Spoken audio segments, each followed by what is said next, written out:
하나님의 말씀은 마태복음 19장 16절로 22절 말씀입니다. 금수저 청년에 관한 말씀이에요. 22절 먼저 보겠습니다. 그 청년이 재물이 많음으로 이 말씀을 듣고 근심하며가 아니라, 금수저에 이거 태어났는데 재물이 많은 거예요. 이거 얼마나 좋습니까? 우리도 이런 거 원하죠. 그런데 누구나 다 그런 게 아니잖아요. 그것은 하나님께서 이 땅에 살아갈 때 누구는 재물이 많게 그렇게 태어나게 하셨고, 누구는 재물이 없고 곤궁하게 태어나게 하셨고, 누구는 재능이 있게 태어나셨고, 누구는 재능이 없게 또 태어나게 하셨어요. 재능이 없다는 말은 다른 사람에 비해서 재능을 적게 가졌다는 얘기죠. 자기엔 어느 한 재능이라도 있는 거예요. 재능이 없는 것도 재능이에요.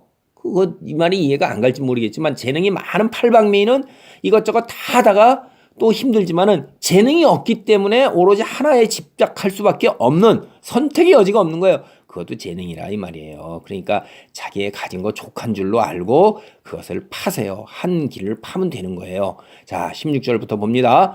어떤 사람이 주께 와서 이르되 선생님이여 내가 무슨 선한 일을 하여야 영생을 얻으리이까. 이 젊은 청년 얘기예요. 이 청년은 영생이 있다는 걸 아는 거예요. 이것만 해도 이 사람은 대단한 거예요. 우리는 우리에게 영생이 있다는 걸 대부분 몰라요. 왜? 우리가 사는 세상은 물질로 이루어진 세상입니다. 물질로 이루어진 세상에서 영적인 것을 갖다가 깨닫는다는 것은, 이것은 안목이 없이는 되는 게 아니에요. 어떻게 내가 영적인 존재, 내 안에 영혼이 들어있다는 것을 우리가 깨닫고, 우리가 죽은 이후에 영원한 시간이 영적인 존재, 내 안에 들어있는 영혼이 가서 이제 그게 영적으로 영생불멸이라 이 말이에요. 그거를 깨달을 수가 있냐 이 말이에요. 이건 그렇게 많은 사람이에요. 유대인들은 이걸 다 깨달은 거예요. 그러니까 그들이 하나님의 백성이라 이 말이에요. 유대인은 자기가 죽은 이후에 영생불멸의 존재로서 영혼, 육체를 벗어난 영혼이 하나님 아니면 지옥에 함께 있다는 걸 알고 있는 거예요. 그러니까 이 사람의 관심이 어디에 있어요?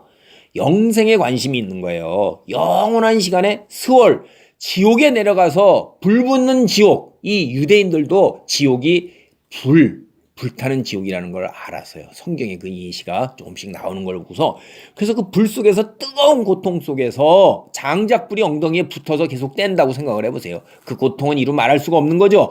그러니까 그 고통 대신에 하나님과 함께하는 놀라운 시간을 보내기를 원한 거예요. 그래서 선한 일을 해야지만 간다고 이들은 생각을 했어요.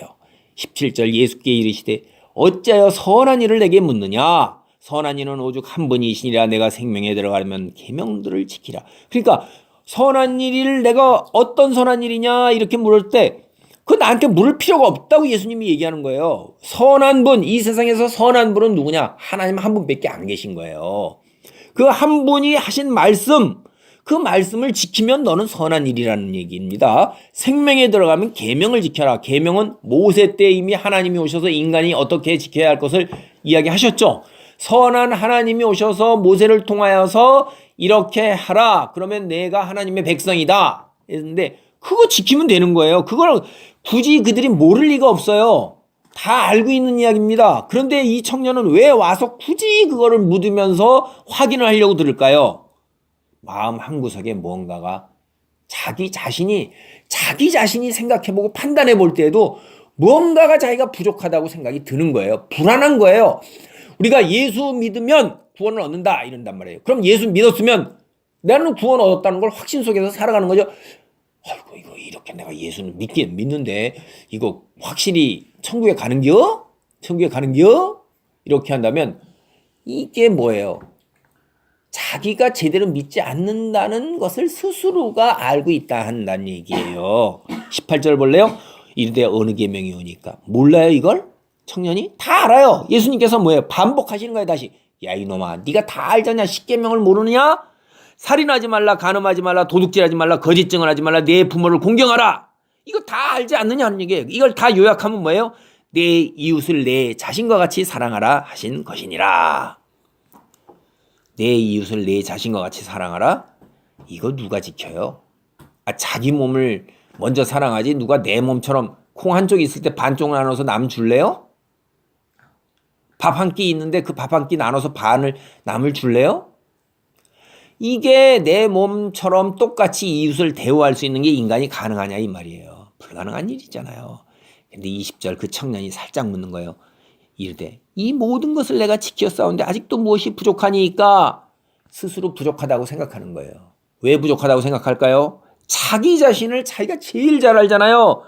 자기는 살인도 안 하고 간음도 안 하고 도둑질도 안 하고 거짓 증언도 안 하고 부모를 공경하고 내 이웃을 내 자신과 같이 사랑하라. 이 모든 걸 내가 지켜 싸우는데 글자로만 지켰나이다. 내가 그 정신을 야 정말로 내 속에 있는 내 영혼이 야 보세요. 빵 한쪽 있는데 뚝 띄워주면서 자 요거 조금 두 개 똑같은 것 같은데 어느 쪽이 더 크지? 큰 쪽은 내가 먹어야지. 작은 쪽을 주면서 이게 내 몸과 같이 사랑한 건가? 자기가 알아요. 부모를 공경하라 했는데 아버지 어디 다녀오세요? 하고 용돈을 갖다가 10,000원을 드리면서 사실 30,000원 드려야 되는데 10,000원 주는 거예요. 그리고 20,000원 자기가 땡겨서 자기 가서 오락실 갑니다. 자기가 자기를 잘 안다 이 말이에요. 무엇이 부족하니까? 부족한 거 지가 아는 거예요. 그러니까 21절에 예수님이 뭐라고 하냐면 예수께서 이르시되 내가 온전하고자 할진대 네가 부족하다는 거 너 스스로 아는구나. 예수님이 콕 찍는 거예요. 완전히 확인사살 하시는 겁니다. 이게 내가 온전하고자 할진대 너 부족한 건 네가 아는구나. 네 스스로를 잘 알지. 소크라테스가 너 자신을 알라 한 것 벌써 너 자신을 알고 있는 거지. 내 소유를 팔아 가난한 자들에게 주라. 그리하면 하늘에서 보화가 내게 있으리라. 그리고 와서 나를 따르라. 예수님이 한눈에 너 부자인 거 내가 알아 라는 얘기예요. 내 소유를 팔아 가난한 자에게 주라. 너 부자인 거 내가 아는데 너 그 부자 그 재물 가지고 집착해갖고 하나님보다도 그 재물을 앞세우고 있지 않느냐. 하나님 말씀 지키는 것보다도 그 재물을 갖다 지키는 게 더 앞서서 얘가 그게 아까워서 바들바들 떠는 거예요. 그걸 딱 예수님이 벌써 아시는 거죠. 청년도 자기가 아는 거예요. 하나님보다도 재물을 먼저 앞세우고 있다는 걸, 재물을 더 중요하게 생각하고 있다는 걸 아는 거예요. 그러니까 너 그 재물에서 마음을 떼고 하나님 말씀 따르는 걸 우선으로 하면 그러면 내가 온전하게 된다. 하늘에서 보화가 내게 있다 이 말이에요. 그러니까 가난한 자들에게 내 재물보다도 하나님 말씀을 따라서 하나님 말씀을 전하는 사역 이거를 먼저 우선으로 삼으면 너는 그 다음에 나중에 가지만 상급은 말할 수도 없이 더 큰 거예요. 근데 그렇게 안 하더라도 구원은 받아요. 그러니까 하늘에 와서 예수님을 안 따르더라도 구원을 받는다 이 말이에요. 그러나 내가 온전하고 할 때는 일단 재물을 하나님보다 앞세워서는 안 되는 거예요. 그 청년이 재물이 많음으로 이 말씀을 듣고 근심하며 아이고 내가 천국에 가기는 가야겠는데 이 땅에서 재물도 놓기는 싫고 이건 어떻게 하면 좋지 어떻게 하면 좋지 이렇게 하면서 가는 겁니다. 어떻게 하면 좋지 어떻게 하면 좋기는 그냥 있으면 망하는 거죠. 재물보다는 자기 능력대로 이제 예전처럼 뚝 띄워줬을 때 야 그래도 이 정도는 조금 더 줘야지 내 이웃을 사랑하는 거지 이 정도는 해야지 내 부모를 공경하는 거지 라고 이제 정신을 살리고자 하는 마음이 들어서 정신을 더 살리고자 하면 이 청년은 어떻게 돼요? 점점점 온전을 향해서 나가는 거예요. 그런데 그렇지 않냐고 여전히 재물을 꽉 붙들면서 돌돌돌돌돌 떨면서 이 돈이 우선이야 건물주가 조물주 위에 있어 있다 이 소리 나면서 그냥 재물을 꽉 붙잡으려고 땅을 한 평이라도 더 늘리려고 그러고 부동산 투기를 통해서 재물을 더 늘리려고 그러고 이러면 이제 망하는 거예요. 이거는 어떻습니까 여러분? 여기에 볼 때 우리가 하나님 말씀을 다 읽으면서 답을 사실은 갖고 있어요. 자기가 부족하다는 걸 스스로 느낀다 그런다면 불안하다는 걸 느낀다면 그 말씀을 다시 읽을 때 거기에 답이 있다 이 말이에요. 스스로 그 답을 예수님이 성령을 통해서 우리에게 하시는 말씀이에요. 그 답에 한 걸음씩 나아가는 그래서 축복받는 사람이 돼야 되는 거예요.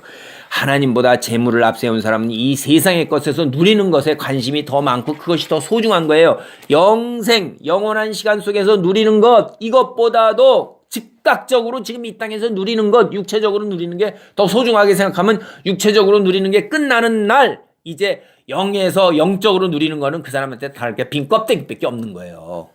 그래서 여러분 어떻게 하시겠어요? 육체적으로 누리는 것도 중요한 거예요. 그러나 거기에 것을 조금 떨어내서 영적으로 영원히 누릴 것들에게 자꾸 투자하는 분량을 늘려가야 되는 거예요. 그렇게 해야지만 우리가 이제 영생의 이때였을 때 영원한 시간의 이때였을 때 누릴 수 있는 것들이 하늘에서 쌓여져 있는 것입니다.